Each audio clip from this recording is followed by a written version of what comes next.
আমার এই ট্যাক্সের টাকায় কেনা বন্দুক এবং গুলি দিয়ে আমার নিরপরাধ নাগরিককে গুলি করে মারা হবে, এই জন্য বাংলাদেশ স্বাধীন হয়নি। আগামী 24 ঘন্টার ভিতরে যে যেখানে আটক আছে, কোনো ধরনের আইনানুগ ব্যবস্থা ছাড়া তাদের সকলকে অনতিবিলম্বে মুক্তি দিতে হবে।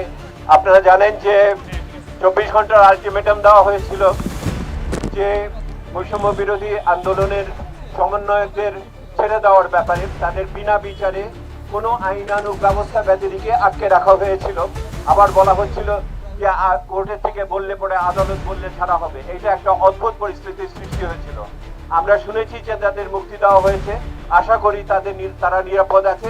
এই যে মুক্তি হয়েছে এটাতে আমরা খুশি, কিন্তু এখনো অনেক নিরপরাধ ছাত্র, শিক্ষক এবং জনগণ, কর্মজীবী মানুষ বিনা বিচারে এখনো আটকে আছে। সেই জন্য আমরা সন্তুষ্ট নই, খুশি হলেও সন্তুষ্ট নই।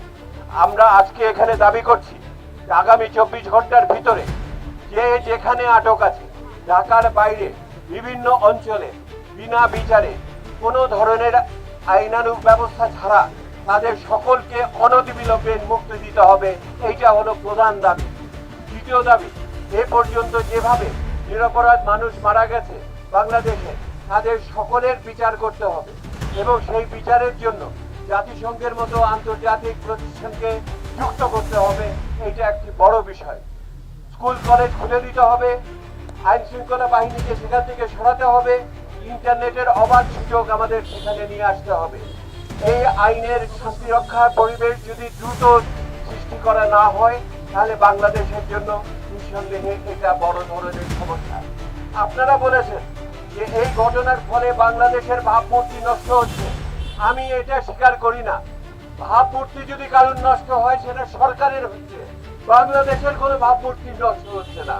বাংলাদেশের যে শক্তি, বাংলাদেশের যে সাহস, বাংলাদেশের স্বাধীনতা সংগ্রামের যে ঐতিহ্য, তার প্রতি আমাদের অনুরক্ততাই প্রকাশ পাচ্ছে। ভাবমূর্তির সংকট থাকলে সরকারের সংকট, বাংলাদেশের না। আর একটা কথা আপনাদের বলে আমি শেষ করি। বাংলাদেশের মানুষ ট্যাক্স দেয়, আমি ট্যাক্স দেই। আমার ট্যাক্সের টাকায় বন্দুক কেনা হয়েছে, আমার ট্যাক্সের টাকায় গুলি কেনা হয়েছে। আমার ওই ট্যাক্সের টাকায় কেনা বন্দুক এবং গুলি দিয়ে আমার নিরপরাধ নাগরিককে গুলি করে মারা হবে, এই জন্য বাংলাদেশ স্বাধীন হয়নি। এইটা কোনো অবস্থায় গ্রহণযোগ্য না। বাংলাদেশের এই আন্দোলন, ছাত্র জনতার এই আন্দোলন চলমান থাকবে যতক্ষণ পর্যন্ত না সামগ্রিকভাবে আমাদের এই অন্যায় অত্যাচার বন্ধ না হয়।